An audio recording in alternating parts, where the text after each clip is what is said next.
The reason why is because there's hardly any leaves on the tree, so you could see the tree in all its branches. And one thing that we noticed from this tree, it's never been pruned, so there is a lot of dead and damaged disease. The most noticeable thing is this branch here, which is almost the same diameter as the trunk itself.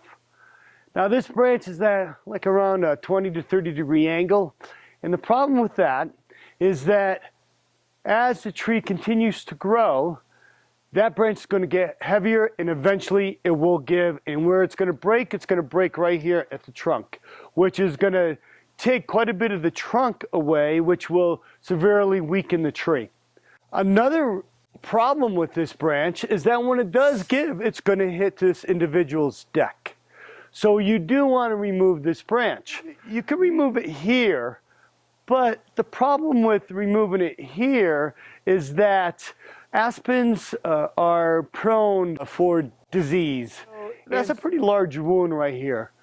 So ideally it would be creating a smaller wound, which we would be removing a little higher up and allowing the tree to grow for another couple more years, which now the energy will be more into the main trunk than this individual branch. And then in about 2 to 3 years, we will cut it in by the trunk.